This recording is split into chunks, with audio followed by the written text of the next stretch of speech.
Welcome to Dubrajpur. তো এই হলো সেই পুরুষের স্নানের ঘাট, সবাই চান করছে। তো আমিও একটু এই জল মাথায় নিয়ে, চান তো করবো না, জল একটু মাথায় ছিটিয়ে নিয়ে। এই হলো মা।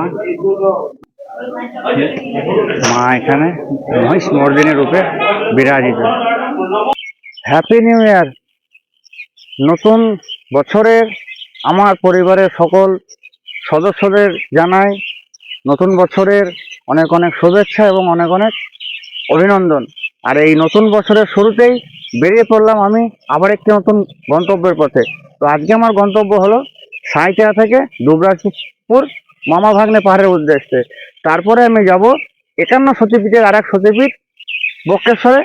সেখানে সতীপীঠ দর্শন করব এবং তাছাড়া গোটা বক্রেশ্বর ভ্রমণ করব। একদিনের শীতে বক্রেশ্বর ভ্রমণ।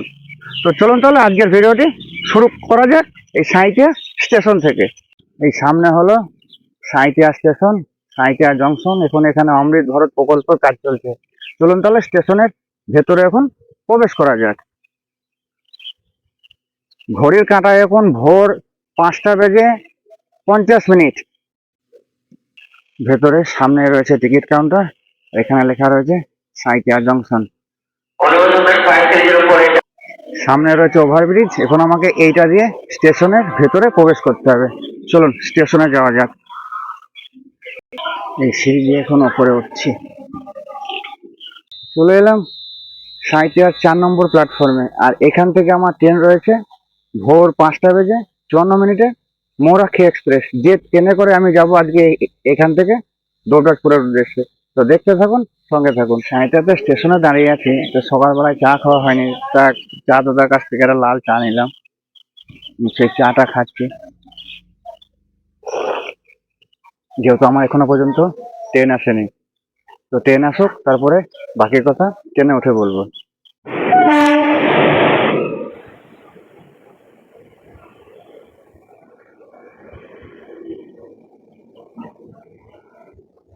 ছেড়ে দিল আমাদের ট্রেন সাঁইথিয়া স্টেশন থেকে।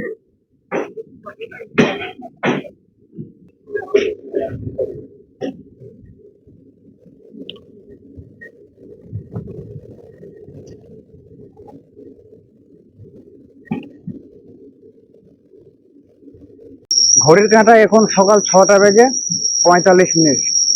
নির্ধারিত সময় থেকে আমাদের ট্রেন কিছু না হলেও 1 ঘন্টা লেটে ঢুকলো সাঁইথিয়া স্টেশন। তো আজকে আমি সাঁইথিয়া থেকে দুবরাজপুর পর্যন্ত রান করব 37 কিলোমিটার রাস্তা।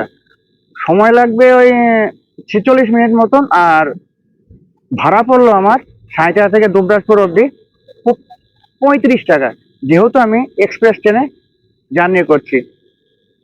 এরপর আপনাদের সঙ্গে আমার দেখা হবে একদম দুবরাজপুর স্টেশনে গিয়ে। আর গেটের মুখে দাঁড়িয়ে আছি, প্রচন্ড ঠান্ডা লাগছে, একটু অসুবিধা হচ্ছে, যা ফোনটা ঠিক মতন ধরতে পারছি না। ট্রেনে জার্নি করলে পরে একটা গান খুব মনের মধ্যে ভেসে আসে। তো কিশোর কুমারের গলায় সে গানটা ছিল, গানটা এতটাই সুন্দর। গাড়ি বোলা রহি হে, सीटी बजा रही है, चलती है तो ये जिंदगी चलते ही जा रही है, गाड़ी बुला रही है, सीटी बजा रही है।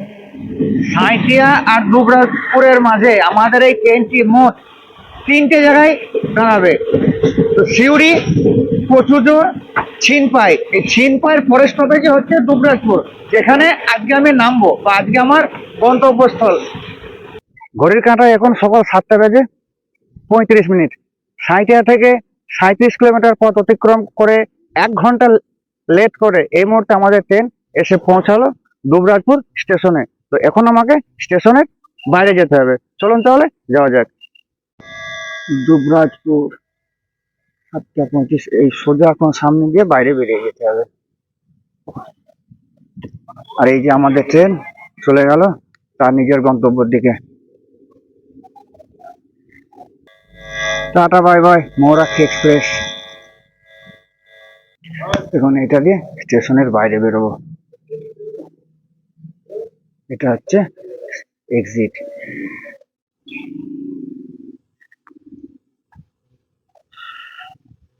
চলে এলাম স্টেশনের বাইরে। তো এখন আমি এখান থেকে টোটো ধরবো, ধরে যাব সর্বপ্রথম মামা ভাগ্নে পাহাড়ের উদ্দেশ্যে। আর এই হলো দুবরাজপুর স্টেশন বাইরেকার ভিউ।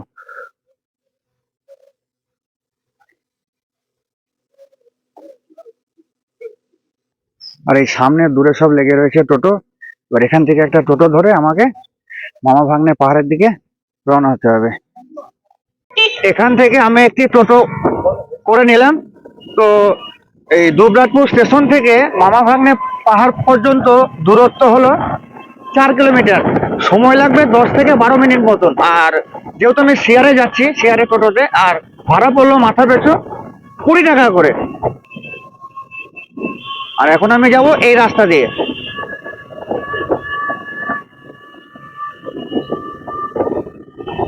ঘড়ির কাঁটায় সকাল 8টা বেজে 15 মিনিট। এই মুহূর্তে আমি এসে পৌঁছে গেলাম মামা ভাগ্নে পাহাড়ের গেটের কাছে। আর যারা 4 চাকা গাড়ি নিয়ে আসবেন, এটা হলো তার পার্কিং এর জায়গা। এখানে পয়সার বিনিময়ে গাড়ি পার্কিং করা হয়। আর এইটা হলো মামা ভাগ্নে পাহাড়ের প্রবেশ করার গেট। এখন আমি এই গেটের ভেতর দিয়ে ভেতরে প্রবেশ করব। চলুন এবার এইদিকে ভেতরে যাওয়া যাক। এখানে চায়ের দোকানও রয়েছে সামনে, তবে আমি সোজা যাব ভেতর দিয়ে। আরে ওঠার আগে প্রথমে এখানে বজরংবলী হনুমানজিকে দর্শন করে নিলাম। তারপরে আমি এখন সোজা এইদিকে হেঁটে চললাম। তো মামা ভাগ্নে পাহাড় যাওয়ার আগে আমরা সর্বপ্রথম এখানে দর্শন করব বাবা পাহাড়েশ্বর মহাদেবকে। তো এই হলো পাহাড়েশ্বর মহাদেবের শিব মন্দির। চলুন তাহলে ভেতরে একবার যাওয়া যাক। এবার আমি মন্দিরের গর্ভগৃহে প্রবেশ করব, তারপরে পাহাড়েশ্বর মহাদেবকে দর্শন করব।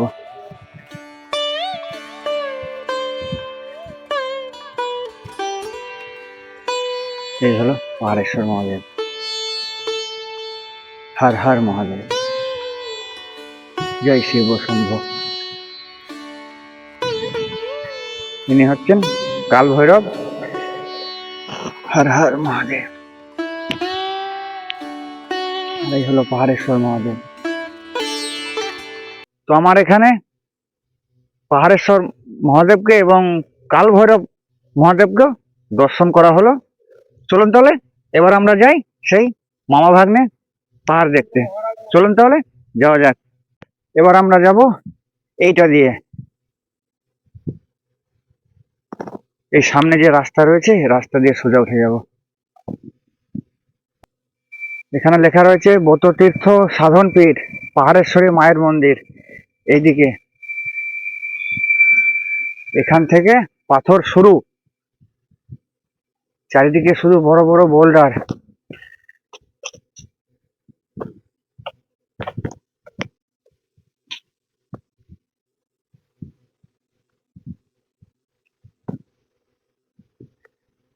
তো আমি আজকে এই দাদার সঙ্গে ঘুরছি। তো দাদা, আপনার নামটা? আমার নাম জফিরউদ্দিন খান। দাদার নাম হচ্ছে জফিরউদ্দিন খান। তো এই দাদার টোটোতে আমার আজকের এই ট্যুর, সমস্ত ট্যুরটা বা এই মামা ভাগ্নে পাহাড় এবং বক্রেশ্বর ঘোরা, বক্রেশ্বর ড্যাম, বক্রেশ্বর মায়ের মন্দির, সমস্ত কিছু এই দাদার টোটোতেই ঘুরবো আমি। এবার আমরা যাব এইটা দিয়ে। এখানে লেখা রয়েছে মায়ের মন্দিরে পবিত্রতা বজায় রাখুন। আর সোজা এই রাস্তা। সুন্দর সকালকার ভিউ, অসাধারণ। এই সামনে রয়েছে পাহাড়েশ্বরী মায়ের মন্দির, আর তার নিচে রয়েছে অখণ্ড যজ্ঞকুণ্ড। এখন ওখানে যজ্ঞের আগুন জ্বলছে। আর এই হলো মা পাহাড়েশ্বরী। জয় মা পাহাড়েশ্বরী। তো এই পাহাড়েশ্বরী মায়ের মন্দিরের সামনে রয়েছে শ্রী শ্রী ঠাকুর সত্যনন্দ দেবের একটি মন্দির। তো এইখানে এই মন্দিরের সম্বন্ধে যিনি এখানে রয়েছেন, ওনার মুখ থেকে কিছু জানার একটু চেষ্টা করব। তো সর্বপ্রথম আমরা আগে এখানে পাহাড়েশ্বরী মায়ের সম্বন্ধে জানবো মহারাজের কাছ থেকে, তারপরে সত্যনন্দ দেব মহারাজের সম্বন্ধেও জানবো। ইনি হলেন এখানকার মহারাজজি।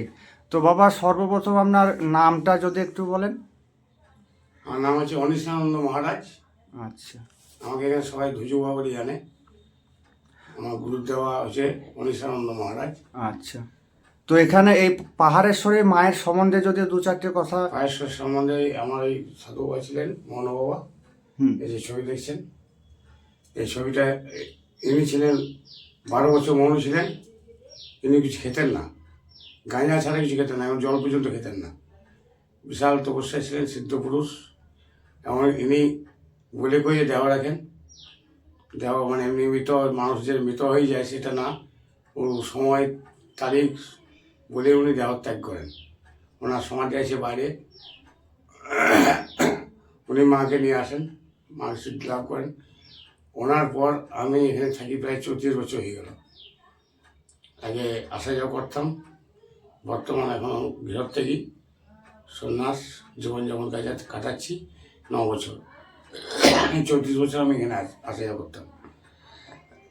তো এই মা খুব জাগ্রত। এই মায়ের কাছে অনেকজনের অনেক মনস্কামনা পূর্ণ হয়েছে। আর মা আমার করুণাময়ী, কৃপাময়ী এবং দয়াময়ী। আমাদের প্রতি পূর্ণিমাতে অন্নভোগ হয়। আগামীকাল পূর্ণিমা আছে, অন্নভোগ হবে। প্রায় 200 লোকের সেবা হয়।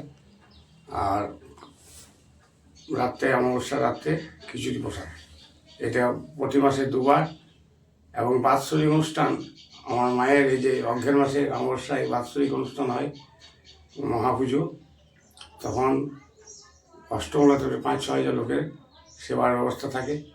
আর ভোলে বাবা যে জলধারা শ্রাবণ মাস শেষ সোমবারে একটা বিরাট বড় ভান্ডারা থাকে, ওই মানুষের সেবা হয়, 5-6 হাজার লোকের সেবা হয়। এখানে অনেক ভক্তবৃন্দ আছেন, ওরা আসেন, বাইরেরও ভক্তবৃন্দ প্রচুর আছেন। ভক্তবৃন্দ দ্বারাই চলছে। আমাদের কোনো ট্রাস্টি নাই, আমাদের কোনো বোর্ড নাই, আমাদের কোনো সহযোগিতা নেই। সব ভক্তবৃন্দ নিয়ে চলছে। মা আমার কেউ আমি চালাই নিয়ে যান, উনি চালাচ্ছেন, আমি চলছি, এই আর কি। সবই মায়ের কৃপায়। মায়ের কৃপা, পুরোটাই মায়ের কৃপা। বেশ, তো আমাদের মায়ের সম্বন্ধে জানা হলো। এরপরে যাব আমরা ওই মন্দিরে সত্যনন্দ মহারাজের সম্বন্ধে, এই মহারাজের কাছ থেকে জানবো। চলুন তাহলে যাওয়া যায়। ভেতরে আমরা যে সদানন্দ মনো বাবাজিকে দর্শন করলাম, তো ওনার সমাধি হলো এইটা। এটা হলো ওনার সমাধিস্থল। আর পাশেই রয়েছে মহাকাল ভৈরব বটবৃক্ষর নিচে। তাহলে এবার এই শ্রী শ্রী ঠাকুর সত্যনন্দ দেবের সম্বন্ধে একটু বলুন, ইনি কে ছিলেন? ইনি বিশাল মহাপুরুষ এবং ঈশ্বরের সঙ্গে তুলনা করা যায়। উনি জ্যোতির্ময় চেহারা ছিলেন, ওনার চরম চেহারা, এবং খুব জ্যোতির্ময় বাক্যসিদ্ধ ছিলেন উনি। আর উনি বরানগরে এনার কাছের মন্দির আছে। আর এখানে উনি আসতেন বছরে 3-4 বার করে আসতেন। আমাদের এখানে অভেদানন্দ হাসপাতাল আছে, রামকৃষ্ণ আশ্রম আছে। উনি রামকৃষ্ণ আশ্রমের প্রতিষ্ঠিতা যে ভূপানন্দ মহারাজ ছিলেন, ওনাকে বলেছিল এখানে একটা বটতীর্থ করো। এই বটতীর্থ মানে এইটা হলো বটতীর্থ। ওনার এই অনুপ্রেরণায় এই সাধু সন্ত থাকার জন্য এই বটতীর্থ তৈরি করেছিল। কিন্তু কিছুদিন বছর 40 এমনি ফাঁকাই পড়েছিল, 40-50 বছর ধরে 50টা ফাঁকাই পড়েছিল, যার জন্য ভগ্ন অবস্থা হয়ে গিয়েছিল। দুষ্কৃতি মানে আড্ডা হয়েছিল। তো ঠাকুর তো মহাপুরুষ, ওনার তো জায়গা লুপ্ত হবে না। উনি আমার মাধ্যমে এখন এইটা দেখভাল এখন বর্তমানে আমি করি। আমাদের এখানে সত্য সেবানন্দ মহারাজ এসে, ওনার ডাক নাম হলো আশু মহারাজ, উনি এটা সংস্কার করলেন। উনি আমাকে এখানে মানে স্থাপিত করে রাখেন, সত্য সেবানন্দ মহারাজ। উনি এটা সংস্কার করে উনি বর্তমান ঠাকুর আমাদের খুব জাগ্রত এবং খুব মানে দেবতার সঙ্গে তুলনা করা যায়। উনি এমনই একটা মহাপুরুষ ছিলেন। আচ্ছা, তো বাবা আপনাকে অসংখ্য ধন্যবাদ এই মায়ের সম্বন্ধে এবং সত্যানন্দ দেব মহারাজের সম্বন্ধে জানাবার জন্যে। তো বাবা আপনার নামটা আর একবার যদি বলে দেন। আমার নাম হচ্ছে অনিশানন্দ মহারাজ। অনিশানন্দ মহারাজ। হ্যাঁ, আর আমাকে এখানে সবাই ধজু বাবা বলে চিনে। ধজু বাবু। হ্যাঁ, ধজু বাবা। ধজু বাবা, আচ্ছা আচ্ছা আমার সবাইকেই সবাই বাবাই বলে, আচ্ছা ধজু বাবা বলে আমাকে সবাই চিনে। আচ্ছা। আমার গুরু দেওয়া হয়েছে অনিশানন্দ মহারাজ। তো আমাদের এখানে পাহাড়েশ্বরী মায়ের সম্বন্ধেও আর সত্যনন্দ দেব মহাদেব সম্বন্ধেও সবকিছু জানা হলো এই মহারাজের কাছ থেকে। তো চলুন তাহলে এবার আমরা যাই সেই মামা ভাগ্নে পাহাড় দেখতে। চলুন তাহলে যাওয়া যাক। এই যে এই সামনে সিঁড়ি রয়েছে, এবার এইটা দিয়ে আমাকে নিচে নামতে হবে।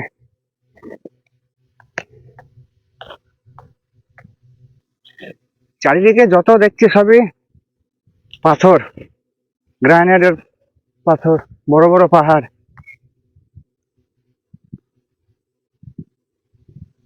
এই রাস্তা দিয়ে এখন আমাকে যেতে হবে সোজা। এই যে এটা দিয়ে যাব। সকালকার সময় এখন আশেপাশে সেরকম কাউকে দেখতে পাওয়া যাচ্ছে না, শুধু আমি আছি আর আমার এই টোটো দাদা আছে। এইখান থেকে রাস্তাটা দুই ভাগে ভাগ হয়ে গেছে, একটা চলে গেছে আপনার এই ডান দিকে, এই রাস্তাটা যাচ্ছে আপনার শ্মশানের দিকে, আর আমরা যাব বাঁ দিকে এই রাস্তা দিয়ে, কারণ মামা ভাগ্নে পাহাড়টা হলো এই রাস্তা দিয়ে।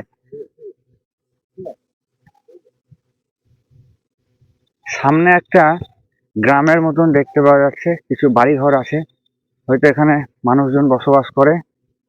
শুধু চারদিকে পাহাড় আর পাহাড়। এইবার আমরা যাব এইটা দিয়ে সেই মামা ভাগ্নে পাহাড় দেখতে। আর এখানে লেখা রয়েছে চটিও জুতো পরে উঠবেন না। জয় শ্রীরাম। সিঁড়িগুলো মোটামুটি একটু খাড়াই বটে। পাহাড়ে গাঁজা ও মাদক দ্রব্য নিয়ে উঠবেন না, এটা একদম ঠিক। এরকম একটি জায়গাতে নেশাজাত দ্রব্য নিয়ে না ওঠাটাই ভালো, যেটা আমি মনে করি। এই হলো সেই মামা ভাগ্নে পাহাড়। এইটা হচ্ছে মামা, পাশে হচ্ছে ভাগ্নে।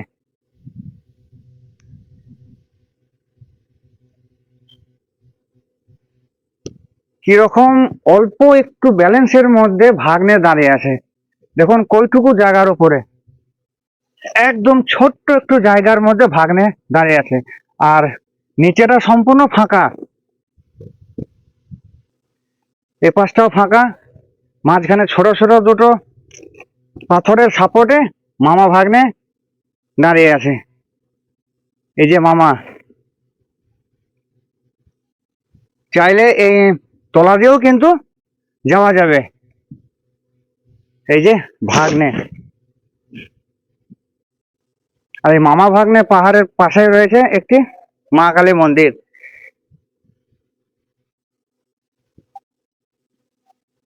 মামা ভাগ্নে পাহাড়ের পাশে রয়েছে একটি জনি। শোনা যায় নাকি এই এই জনিলিঙ্গটির সঙ্গে মা কামাখ্যার যুক্ত আছেন বা ওনার সঙ্গে যোগাযোগ আছে। এটা কিন্তু প্রকৃতির দ্বারা নির্মিত, আর এইখানকার গ্রামের লোকে মা কামাখ্যার রূপে কিন্তু এনাকে পুজো করেন। এই যখন এখানে একটি পদ্ম ফুল করা রয়েছে, এখানে একটি গদা সেটাও কিন্তু করা রয়েছে, এখানে ওং লেখা রয়েছে, আর এই যে ওপরে শঙ্খ সুন্দরভাবে করা রয়েছে। এখান থেকে চতুর্দিক দেখতে পাওয়া যাচ্ছে, কিন্তু কুয়াশা হয়েছে বলে সবকিছু দেখতে পাওয়া যাচ্ছে না। নিচে যা দেখা যাচ্ছে সব কিন্তু ছোট বড় পাহাড়। ওই যে ওখানে ওই একটা রয়েছে পাহাড়, আর এই হলো মামা ভাগ্নে পাহাড়। কিন্তু এখানে এই যে মানুষ খুব খারাপ কাজ করে রেখেছে, তাদের নামগুলো এখানে লিখে দিয়ে। কেউ কাউকে ভালোবাসলে ভালোবাসার নাম এইভাবে পাহাড়ে পাথরে এসব জায়গায় লিখতে নাই, ভালোবাসার নাম লিখতে হয় হৃদয়ে, যে নাম মনের মধ্যে থেকে যায়। কি ঠিক বললাম তো? এদিক থেকেও দেখতে খুব সুন্দর লাগছে মামা ভাগ্নে পাহাড়। কিন্তু মানুষজন কি হারে সব নামগুলো লিখে দিয়েছে, একদম বাজে কাজ করে রেখে দিয়েছে। এর জন্য দুবরাজপুরের প্রশাসনের একটু আইনি ব্যবস্থাও নেওয়া দরকার। এই পাশ দিয়ে একটু যাওয়ার চেষ্টা করব। এখানে একটা গুহার মতন করা রয়েছে। শোনা যায় নাকি এক সময় এখানে বাঘ থাকতো, কিন্তু এখন এখানে কিছুই থাকে না। এপাশেও রয়েছে সব পাথর বা পাহাড়। এবার একটু এপাশ দিয়ে এলাম। এই যে এখানে দুটো বড় বড় পাহাড় রয়েছে, এখানে দুটো, এখানে একটা, এই একটা পাহাড়। এই আমার পিছনে যে পাহাড়টি আপনারা দেখতে পাচ্ছেন, তো এই পাহাড়টিতে আমি কিন্তু একবার উঠবার জন্য চেষ্টা করলাম, তো আমি এখানে কোন রকম ভাবে উঠতে পারলাম না। তবে আপনাদেরকে বলবো, এখানে যখন ঘুরতে আসবেন এই পাহাড়ে কিন্তু রিস্ক নিয়ে উঠবার কোন রকম চেষ্টা করবেন না, কারণ বিপদের তো হাত পা থাকে না, কখন কি হয়ে যায় বলা যায় না। আর উপর থেকে যদি কেউ পড়ে যায়, তা দেখুন এরকম ঠিক নিচেতে এসে পড়বে। তো আমি বলবো এরকম জায়গাতে রিস্ক না নিয়ে ওঠাটাই সব থেকে বেশি ভালো হবে। Welcome to Dubrajpur. তো আমাদের এখানে মামা ভাগ্নে পাহাড় দেখা কমপ্লিট হয়ে গেল। শোনা যায় নাকি এটি হলো ছোট নাগপুরের মালভূমির একটা অংশ। আর পৌরাণিক কথা অনুযায়ী এটাও শোনা যায় যে রামচন্দ্র যখন সেতু বাঁধছিলেন বা সেতু নির্মাণ করছিলেন, তখন যে পাথরের প্রয়োজন হয়েছিল, আকাশ পথে রথে করে যে পাথরগুলো নিয়ে যাওয়া হচ্ছিল, তো হিমালয় থেকে কিন্তু সেই পাথর আনা হয়েছিল। তো সেখান থেকে নাকি কিছু পাথর এখানে পড়েছিল। এটা হচ্ছে আপনার পৌরাণিক কাহিনী। দুপাশে যা দেখছি শুধু ছোট বড় পাহাড় আর পাহাড়। মামা ভাগ্নে পাহাড় যাওয়ার আগেই ডান পাশে পড়বে পাহাড়েশ্বর পার্ক। এই হলো সেই পাহাড়েশ্বর পার্ক। আর এই পাশেই রয়েছে টিকিট কাউন্টার। এখানে প্রবেশ করতে গেলে 10 টাকা দিয়ে আপনাকে টিকিট কেটে ভেতরে প্রবেশ করতে হবে। তো আমি ভেতরে ঢুকবো না, আপনারা চাইলে এখানে ঘুরতে এলে পার্কের ভেতরে ঢুকে সবকিছু দেখতে পারেন। তো আমাদের মামা ভাগ্নে পাহাড় দেখা কমপ্লিট হয়ে গেল। এরপরে আমরা যাব সেই বিখ্যাত হেতমপুর রাজবাড়ি, রামারঞ্জন চক্রবর্তীর সেই রাজবাড়ি দেখতে। মামা ভাগ্নে পাহাড় দেখার পরে ঠিক ওখান থেকে 2 কিলোমিটার দূরে হেতমপুরের সেই বিখ্যাত, দুবরাজপুরের বিখ্যাত সেই রাজা রামারঞ্জন চক্রবর্তীর বাড়ির সামনে এই হলো সেই রাজবাড়ির গেট। এখন শুধু গেটটাই রয়েছে, আর ভেতরে এখন একটা স্কুল রয়েছে এবং পাশে ফাঁড়ি রয়েছে। তো চলুন একবার এই ভেতর দিয়ে গিয়ে সেই রাজবাড়িতে আমরা একবার ঘুরে আসি। এই রাজবাড়ির ভেতরে একটি কলেজও রয়েছে। চলুন এবার এইদিকে ভেতরে যাওয়া যাক। এই হলো সেই রামারঞ্জন চক্রবর্তীর রাজবাড়ি। তবে এখন বর্তমানে সবই ধ্বংসস্তূপে পরিণত হয়ে গেছে। এখন এখানে কেউই থাকেন না, এখন পুরোটাই ফাঁকা। রাজবাড়ির চতুর্দিকে সব আগাছা বেরিয়ে গেছে। আর ওই পাশে ওখানে একটি বিল্ডিং রয়েছে, কিন্তু ওটা এখন পাবলিক স্কুল হয়ে গেছে। তো এইটা দিয়ে একবার ভেতরে যাওয়ার চেষ্টা করব। এটা হলো রাজবাড়ির ভেতরকার অংশ। সামনে একটি রথ লেগে রয়েছে, হয়তো রথের সময় রথটি এখানে বার করা হয় বা কিছু, এটা সম্বন্ধে আমার কিছু জানা নেই। তো এই হলো সেই হেতমপুর রাজবাড়ি। তো এই হলো সেই হেতমপুর রাজবাড়ি। এই রাজবাড়িতেই সত্যজিৎ রায়ের দুটো সিনেমার শুটিং এখানে হয়েছিল। এক হচ্ছে গুপি গাইন বাঘাবাইন এবং আরেকটি হচ্ছে অভিযান সিনেমা।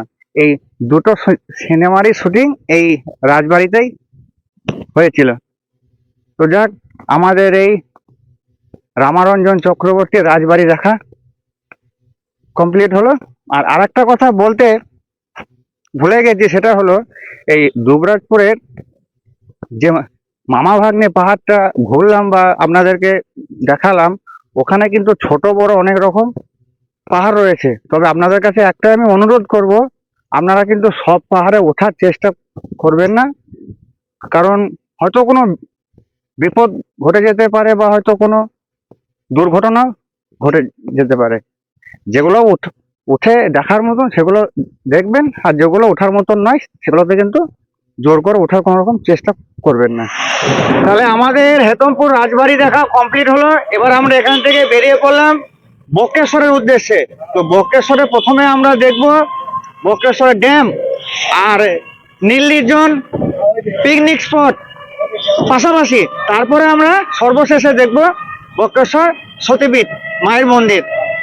আর এই হেতমপুর থেকে বক্রেশ্বরের দূরত্ব হলো 7 কিলোমিটার। সময় লাগবে হয়তো 5 থেকে 10 মিনিট মতন। তো বন্ধুরা, আমরা এখন চলে এলাম বক্রেশ্বর ড্যামের কাছে। এই যে ওয়েলকাম টু বক্রেশ্বর ড্যাম। এখন আমাকে এই গেটের ভেতর দিয়ে ভেতরে প্রবেশ করতে হবে। চলুন তাহলে যাওয়া যাক। তো ড্যাম্পে যাওয়ার আগে আমরা এখানে সর্বপ্রথম দেখে নেব নীল নির্জন বনভোজন পিকনিক স্পট। আর এখানে পিকনিক স্পটের সম্বন্ধে সমস্ত কিছু এখানটায় লেখা রয়েছে, ভিডিওটা পজ করে দেখে নিতে পারেন। তো চলুন এবার পিকনিক স্পটটা একবার দেখা যাক। তো এই হলো সেই পিকনিক স্পট। যারা এই পৌষ মাসে পিকনিক করতে আসে তারা কিন্তু এইখানে এসেই কিন্তু পিকনিক করে। তো এই সময় এখানটায় কেউ নেই, একদম পুরো ফাঁকা। দেখি আর একটু ভেতর দিয়ে যাওয়ার চেষ্টা করব।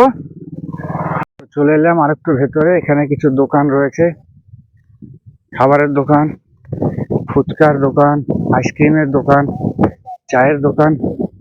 একটু নিচে দিয়ে নামার চেষ্টা করব। চলে এলাম ভেতরে। পাশে এখানে কিছু মানুষ পিকনিক করছে। এদিকেও আইসক্রিমের গাড়ি রয়েছে, সামনে বাচ্চাদের খেলনার জিনিস, আর এই যে দূরে একটা বাচ্চাদের লাফালাফি জিনিস জায়গা, এটাকে এখন রেডি করা হচ্ছে। আর অনেক মানুষ দেখছি পিকনিক করতে এসেছে। এই যে এদিকে দূরে কিছু মানুষ পিকনিক করছে, এখানেও পিকনিক চলছে। আমি এখন চলে এলাম পুরো ড্যাম্পের কাছে। এই যে দূরে প্রচুর পরিযায়ী পাখি দেখতে পাওয়া যাচ্ছে। এখানে অনেকটাই দূরে আছে, চেষ্টা করছি জুম করে দেখানোর। আর এইখানটা একটি সুন্দর ভিউ পাওয়া যাচ্ছে, একদম নীল জল, পাশে রয়েছে অনেক কাশফুল, আর ওই দূরে রয়েছে ড্যাম, ওই দূরে। আর যেখানে অনেক মানুষ পিকনিক করতে এসেছে, চাইলে আপনারা এরকম জায়গাতেও পিকনিক করতে আসতে পারেন, 4 চাকা গাড়ি নিয়ে বা যে কোনো গাড়ি নিয়ে। এদিকেও সব পিকনিক করছে, কারো রান্না বান্না চলছে, কেউ রেডি করছে, এরকম সব। একটা আখের রসের গাড়ি লেগে আছে। এই যে এই দাদা আখের রস বানাচ্ছে, আমি আমার জন্য 1 গ্লাস আখের রসের অর্ডার দিলাম। এই যে আমার আখের রস তৈরি হয়ে গেল, দাদা এখন গ্লাসে ঢালছে। তো এই যে আমার আখের রস পুরো তৈরি, খুব ভালো, সুন্দর। পিকনিক স্পট দেখা হলো, আখের রসও খাওয়া হলো।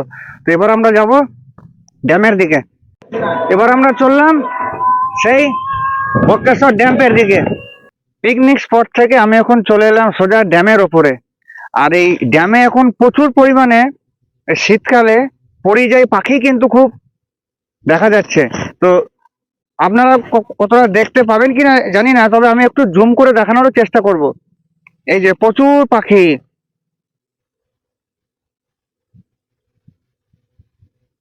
প্রচুর এখানে পরিযায়ী পাখি আছে। আর শীতের সময় সব পাখিগুলো আসে। আর আমি একটু আগে ছিলাম দূরে ওই জায়গাটায়, ওইখানে, আর এইটা দিয়ে এলাম। আর এই সামনে রয়েছে এই ড্যামের সুইচ গেট। তো আমি এখন চলে এলাম এই ড্যামের সুইচ গেটের কাছে। তো একদম সুইচ গেটের কাছে, মানে কোনো কিছু দেখানো যাবে না, দেখাতে পারবো না। তো আর একটু কাছে এসেছি, এবার এখান থেকে যেটুকু পারবো আপনাদেরকে দেখাবো। তো এই যে এই সামনে এটা হলো সুইচ গেট, এই জায়গাটাতে। আর এখানে নিচে এই যে সুন্দর একটি পার্কের মতন করা রয়েছে এই জায়গাটায়। আর সামনে কোনো জল নেই, পুরো ফাঁকা, এদিকটায় জল যা আছে এই দিকটায়। আর এখানকার জলের কালার হচ্ছে পুরো নীল বর্ণ, একদম নীল জল। আর এই ব্রিজের ওপর দিয়ে কিন্তু কোনো ভারী যানবাহন চলাচল সম্পূর্ণভাবে নিষিদ্ধ। তো আমাদের বক্রেশ্বর ড্যাম দেখা কমপ্লিট হয়ে গেল। আর একটা কথা বলি, যেটা আপনাদেরকে আমি বলেছিলাম, ওই দুবরাজপুর রাজবাড়ি থেকে এই ড্যামের দূরত্ব কিন্তু 7 কিলোমিটার ঠিকই, কিন্তু সময়টা 10 মিনিট নয়, সময়টা মোটামুটি 20 থেকে 25 মিনিট বটে, কারণ আমি এলাম জানতে পারলাম। তো এবার আমি যাচ্ছি এখান থেকে বক্রেশ্বর সে সতীপীঠ দেখতে। এখান থেকে বক্রেশ্বর মায়ের মন্দিরের দূরত্ব হলো ওই 15 থেকে 16 কিলোমিটার। সময় লাগবে মোটামুটি 35 থেকে 40 মিনিট মতন।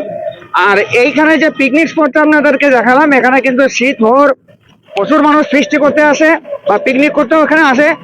4 চাকা গাড়ি বা বড় গাড়ি, যে কোনো গাড়ি নিয়ে কিন্তু আপনারা এখানে পিকনিক করতে আসতে পারেন। তো আপনাদের সঙ্গে আমার দেখা হচ্ছে একদম মায়ের মন্দিরে গিয়ে। ঘড়ির কাঁটায় এখন দুপুর 12টা বেজে 17 মিনিট। আর আমি এইমাত্র এসে পৌঁছালাম বক্রেশ্বরের মন্দিরের গেটের সামনে। যখন আমি মন্দিরের ভেতরে প্রবেশ করব, এই হলো মন্দিরের প্রবেশদ্বার। এবং এর ভেতর দিয়ে আমাকে প্রবেশ করতে হবে। চলুন যাওয়া যাক। তো মন্দিরের ভেতরে যাবার আগে আমার তো এইখানে শেষ, দাদাকে আমি এখানে ছেড়ে দিলাম, কারণ এখান থেকে বাস ধরে আমি বাড়ি যাব। তো এই দাদার সঙ্গে আমি আজকে ঘুরেছিলাম। তো দাদার নামটা জফরউদ্দিন খান। জফিরউদ্দিন খান এই দাদার নাম। এবার আপনারা যখন এখানে আসবেন এই মামা ভাগ্নে পাহাড় বা বক্রেশ্বর ঘুরতে, এই দাদার সঙ্গে যোগাযোগ করে নেবেন। দাদার নাম্বারটা আমি স্ক্রিনের মধ্যে দিয়ে দেবো, পেয়ে যাবেন, যোগাযোগ করে নেবেন, আপনাদেরকে সমস্ত কিছু ঘুরিয়ে দেখিয়ে দেবে। ঠিক আছে? তো এবার আমি মন্দিরের দিকে রওনা হই। এখন আমি এগিয়ে চললাম সোজা সামনের দিকে। সোজা কিছুটা হেঁটে আসার পরে ঠিক বাঁ পাশে এখানে রয়েছে গাড়ি পার্কিং এর জায়গা। এখানে 4 চাকা গাড়ি সুন্দরভাবে পার্কিং এর ব্যবস্থা রয়েছে, আপনারা এখানে চাইলে গাড়ি পার্কিং করতে পারেন। এবার আমি যাবো এটা দিয়ে। এই হলো গেট। এই গেটের ভেতর দিয়ে এখন আমাকে ভেতরে প্রবেশ করতে হবে। চলো যাওয়া যাক। এখানে রয়েছে মোটর সাইকেল পার্কিং এর জায়গা। মোটর সাইকেলের জন্য লাগে 10 টাকা করে। আর এই হলো এখানকার টিকিট কাউন্টার। এখন আমাকে এখান থেকে টিকিট কেটে তারপরে ভেতরে প্রবেশ করতে হবে। আর কিসের কি কত লাগে সমস্ত কিছু এখানে লিখে দেওয়া রয়েছে। 2 চাকা 10 টাকা, 3 চাকা 30 টাকা, 4 চাকা 50 টাকা, 6 চাকা 100 টাকা। আর ভেতরে প্রবেশ মূল্য হচ্ছে 10 টাকা। তো কাউন্টার থেকে প্রথমে আমি টিকিট কেটে নেবো। সামনে যে তরুণটি রয়েছে বা গেটটি রয়েছে, এর ভেতরে আমাকে এখন প্রবেশ করতে হবে। ভেতরে ঢোকার পরে বাঁ পাশে এখানে কিছু লিখে দেওয়া রয়েছে, সিদ্ধপীঠ বক্রেশ্বর ধাম, বক্রেশ্বর দর্শনীয় স্থান। এখানে যেটুকু লেখা আছে ভিডিওটা চাইলে পজ করে দেখে নিতে পারেন। আর এখানে 7টি উষ্ণ প্রস্রবণ এবং একটি শীতল জলের ঘাট আছে। ঠিক আছে, এগুলো সব ঘুরে ঘুরে দেখবো। আর এই হলো আমার টিকিট। এই টিকিটটি 10 টাকা নিয়েছিল। গেটে যে কাকু ছিল, কাকুর কাছ থেকে গেট পাস করতে হলো। তখন ভেতর দিয়ে যাই। ভিতরে এরকম বহু পুরনো একটি বট গাছ রয়েছে, আর গাছের নিচে সুন্দরভাবে বাঁধানো রয়েছে যাতে মানুষজন এখানে বসতে পারে। এখন এটা দিয়ে যাওয়া যাক। এখানে দুটো ঘাট রয়েছে, পুরুষের স্নানের ঘাট এবং মহিলা স্নানের ঘাট। তো প্রথমে আমরা পুরুষের স্নানের ঘাট যাব, মহিলা স্নানের ঘাটে যাওয়া যাবে না। এখানে লিখে দেওয়া রয়েছে পুরুষের স্নানের ঘাট, সেটা এইদিকে যাব। আর এখানে লেখা রয়েছে মহিলা স্নানের ঘাট। এইখানে টিক চিহ্ন দেওয়া রয়েছে, পুরুষদের স্নানের ঘাট এইদিকে আর মহিলা স্নানের ঘাট ওইদিকে। তো আমরা এইদিকে যাব, পুরুষের স্নানের ঘাটের দিকে। তো এই হলো সেই পুরুষের স্নানের ঘাট। সবাই চান করছে, তো আমিও একটু এই জল মাথায় নিয়ে, চান তো করবো না, জল একটু মাথায় ছিটিয়ে নে, গরম জল একটু মাথায় নিয়ে নিলাম। এই ছিল প্রথম কুণ্ড আমাদের দেখা হলো। আর এই যেখানে পাঁচিল দিয়ে ঘেরা রয়েছে, পাঁচিলের ওই পাশটা হচ্ছে মহিলা স্নানের ঘাট, এটা ছিল পুরুষের স্নানের ঘাট। এবার আমরা ওই ওপরটা দিয়ে ঘুরে যাব। ভাই তোমরা কোথা থেকে এসছো?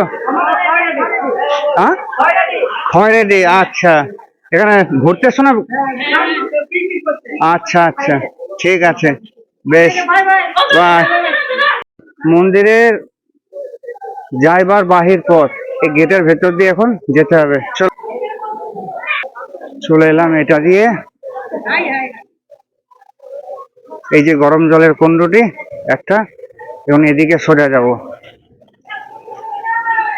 এখানে দেওয়ালে কত সুন্দর কিছু কাজ করে দেওয়া রয়েছে, যা দেখতেও খুব সুন্দর লাগছে এবং একটু আকর্ষণীয় জনক লাগছে দেখে, সুন্দর। এখন চলে এলাম আর একটা কুণ্ডের কাছে। এখানে তো জলের মধ্যে ভাপ উঠছে, আর এই যে এখানে ভাইরা পয়সা কুড়াচ্ছে, মানে কেউ হয়তো এখানে পয়সা দেয়, সেসব পয়সাগুলো এরা এই দড়ির মধ্যে চুম্বক বেঁধে পয়সাগুলো কুড়োয়।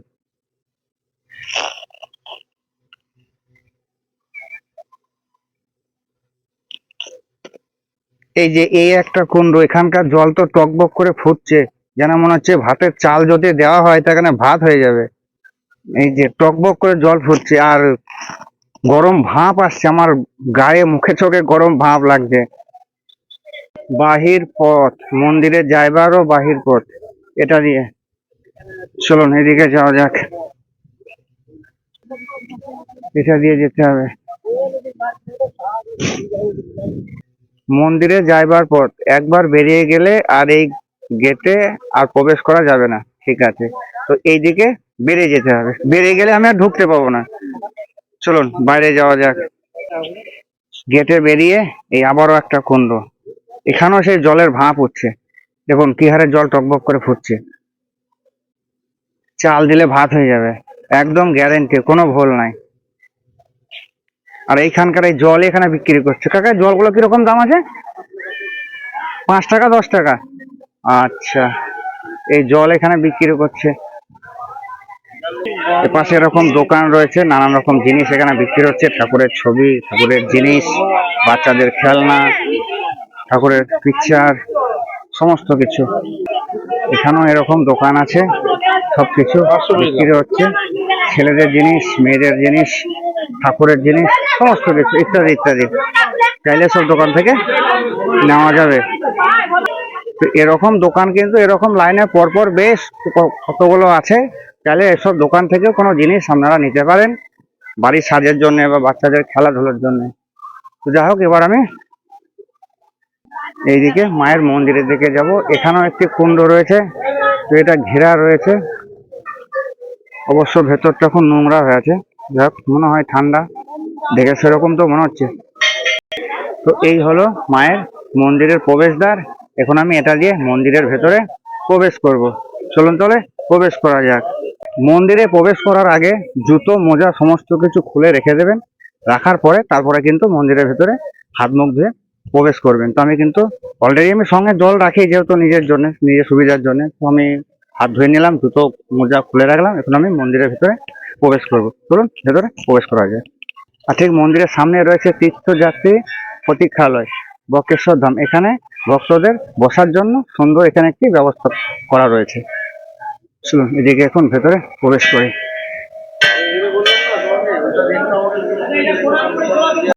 মন্দিরে প্রবেশ করার সঙ্গে সঙ্গে বাঁ পাশে রয়েছে সিদ্ধিদাতা গণেশের মন্দির। এই হলো সিদ্ধিদাতা গণেশের মন্দির।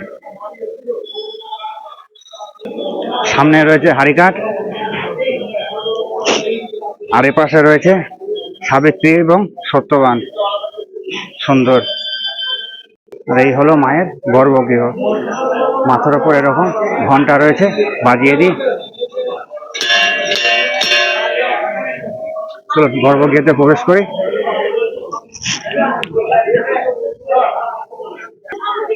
সতীপীঠ মা মহিষ মর্দিনী, মা এখানে মহিষ মর্দিনী রূপে বিরাজিত। এই হলো মা, মা এখানে মহিষ মর্দিনী রূপে বিরাজিত। জয় মা। মাকে তো দর্শন করলাম, খুব সুন্দর দর্শন করেছি, মাকে প্রণাম করলাম, ভক্তি করে মনের ইচ্ছা মায়ের কাছে জানালাম। আর এইখানে প্রত্যেকটা সতীপীঠে কিন্তু বাবা এক এক ভৈরব নামে বিরাজ করেন। বক্রেশ্বরে বাবা বটুকনাথ ভৈরব রূপে বিরাজিত। এবার আমরা বাবাকে একবার দর্শন করব। চলুন তাহলে বাবাকে দর্শন করা যাক। বটুকনাথ ভৈরব, এখানে হচ্ছে বাবার মন্দির। এটা দিয়ে ভেতরে প্রবেশ করতে হবে।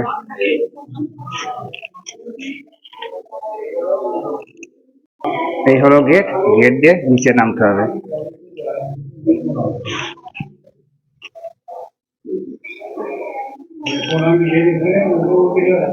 এই হলো বাবা বটুকনাথ ভৈরব। এই মন্দির এখানে প্রত্যেক দিন ভোর 5টা থেকে 5:30টার মধ্যে খোলা হয় এবং রাত্রি 7:30 থেকে 8টার মধ্যে বন্ধ করা হয়। এবার এইদিকে যাব। এখানে একটি রয়েছে ঠান্ডা জলের কুণ্ড, ওপরটা লোহার জাল দিয়ে ঘেরা রয়েছে। আর এই কুণ্ডর এপাশে রয়েছে মা ভবতারিণী মন্দির। চলুন না এখানে একবার মা ভবতারিণীকে দর্শন করে আসি।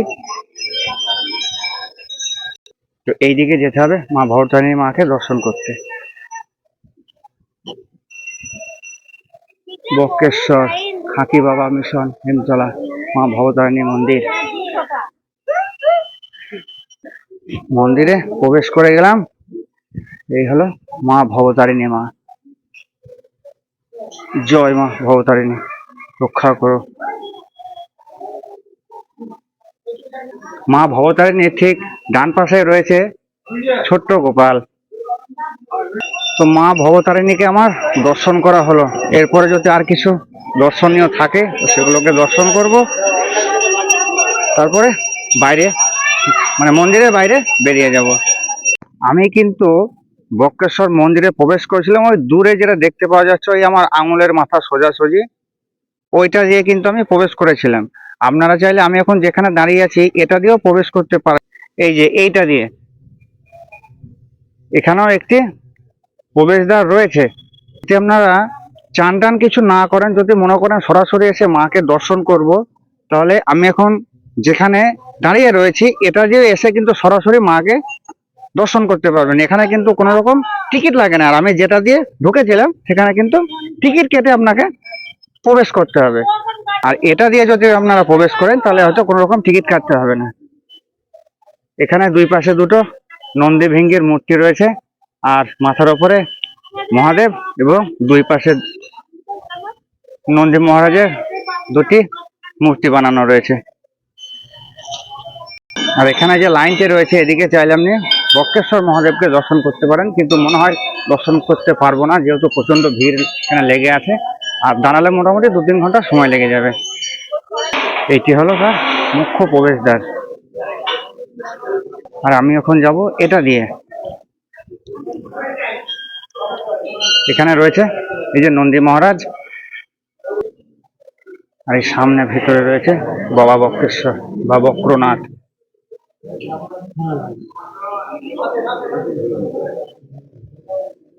ওই দূরে ভেতরে বাবা ওখানে বিরাজ করছেন, কিন্তু প্রচন্ড পরিমাণে ভিড় লেগে রয়েছে। তো আপনারা যখন কোনো সময় বক্রেশ্বর ঘুরতে আসবেন এখানে বাবা বক্রেশ্বরকে বা বক্রনাথকে দর্শন করবেন। আমি খুব দুঃখিত এটাকে আমি দর্শন করাতে পারলাম না, কারণ এখন যা ভিড় দেখছি প্রায় 2 থেকে 3 ঘন্টা লাইন দিতে হবে ভেতর এবং বাইরে দুই দিক মিলিয়ে। তো ঘড়ির কাঁটা তো প্রায় 1:30টার ধারে কাছে চলে গেছে। এরপরে আমাকে দুটো খাওয়া দাওয়া করতে হবে, তারপরে বাড়ির উদ্দেশ্যে রওনা হতে হবে। তো অনেকটা রাস্তা যেতে হবে। তো আপনারা ঘুরতে এলে এখানে অবশ্যই যেন দর্শন করবেন।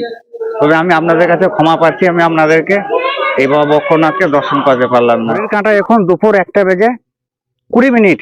তো এখানে যে কটা কুণ্ড বাইরে দেখলাম লেখা ছিল 7টা না 9টা, যাই হোক, তো সব কটা কুণ্ড দেখতে পেলাম না। কিছু কিছু কুণ্ড আছে একদম নোংরা হয়ে যা তা অবস্থা।